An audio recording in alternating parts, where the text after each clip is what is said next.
এরা আমরাই, আন্টি। তোমার মা বাবা। হ্যাঁ অংশ, তুই আমাদের ছেলে, যে অনেকদিন আগে হারিয়ে গেছিল। বলো না ওকে, ও আমাদেরই ছেলে, ও আমাদের অংশ, এরা আমরাই। ইনি হলেন তোমার বাবা আর আমি তোমার মা। এটা বলো না, তোমার কাছে তো ছবিটা আছে। আরে এটা আপনারা কি বলছেন? অংশ আমরা সত্যি বলছি। এই দেখ, এই দেখ, আমাদের ছেলে যে মেলায় হারিয়ে গেছিল, আর ওই একই ছবি তোর কাছেও আছে।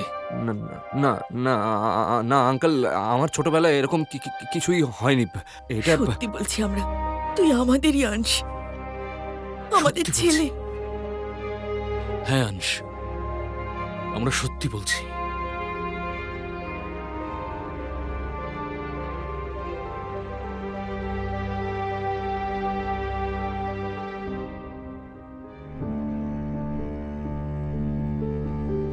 মা বাবা, আপনারা আপনারা বুঝতেই পারছেন যে আমি আপনাদের সব কথা বলে উঠতে পারিনি, কিন্তু আপনারা আমার মুখ দেখেই বুঝতে পারবেন যে আমি কি বলতে চাইছি।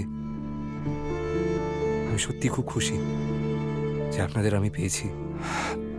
আমার একদমই ইচ্ছে নেই আপনাদেরকে এভাবে ছেড়ে যাওয়ার, কিন্তু যেতে হবে। একজনকে দেওয়া কথাটা আমায় রাখতেই হবে।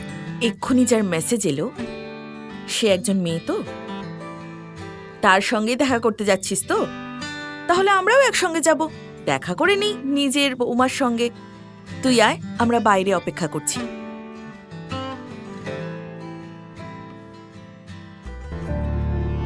যে মেয়েটিকে আপনাদের বৌমা করে আনতে চাই সে তো আমার উপর রেগে আছে, কিন্তু যার সঙ্গে দেখা করতে যাচ্ছি তার সাথে আমার একটাই সম্পর্ক, শত্রুতার। Guys, thank you so much for coming. আমি সবাইকে প্রমিস করেছিলাম যে আজ একটা বিশেষ মানুষের সঙ্গে আলাপ করিয়ে দেব। মিট মাই বয়ফ্রেন্ড অংশ। হ্যাঁ জানি, যোগ্যতাই আমাদের থেকে একটু কম, কিন্তু তাতে কি হয়েছে গাইজ? একটা সাধারণ শ্রমিকেরও তো একটা মন থাকে।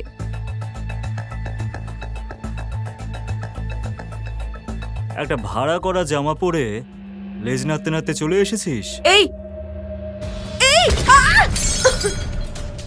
মা, এই ইটালির পোর্সেলেন ভাসটা আমাদের ফ্যামিলির আর্ট কালেকশনের একটা পার্ট। ছিল এর ক্ষতিপূরণ আপনারা কি করে দিতে পারবেন? হ্যাঁ, আপনার বাকি জীবনটা অন্যের বাড়ির বাসন মেজে? তোমার যা বলার আমায় বলো, আমি দেব ক্ষতিপূরণ। Very interesting. তাহলে মিস্টার শাহ, এটা বলুন তো, এই ভাসটার দাম কত ছিল? ম্যাডাম, পুরো পৃথিবীতে এরকম অ্যান্টিক পিস দুটোই আছে। এর দাম অন্তত হবে 90 লাখ। 90 লাখ? বিক্রি হয়ে গেলেও কখনো এত টাকা ইনকাম করতে পারবে না। কিন্তু হ্যাঁ, যদি আমি চাই তাহলে এই মহিলাকে তার ভুলের জন্য ক্ষমা করে দিতে পারি। শুধু তার জন্য একটা শর্ত আছে। কি শর্ত? তোমাকে সবার সামনে হাঁটু গেড়ে বসে আমাকে বিয়ের জন্য প্রপোজ করতে হবে। ছেলেকে কেউ এভাবে ছোট করবে আমি দেখতে পারবো না। বন্ধ করে সব। মনে হচ্ছে অংশ আর এই সবাইকে আজ আমাদের সত্যিটা বলার সময় হয়েছে। প্লিজ। ওকে, আমি দেব 90 লাখ।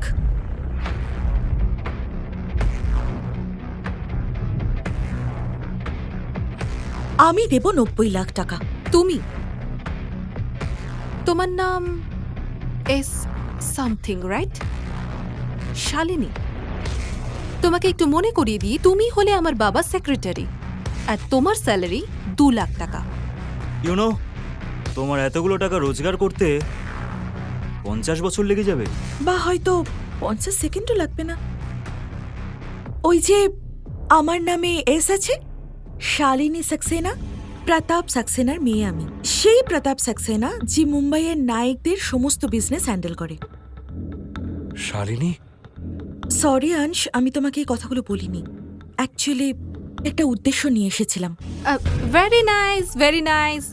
যদি তোমার আসল উদ্দেশ্য মানুষকে হাসানোই হয়, then well done babe, very nice. কিন্তু কি বলো তো, মজাটাও নিজের যোগ্যতা অনুযায়ী করা উচিত না? এরকম আরও গল্প শোনার জন্য ডেসক্রিপশনে দেওয়া লিঙ্ক থেকে ডাউনলোড করুন পকেট এফএম অ্যাপ।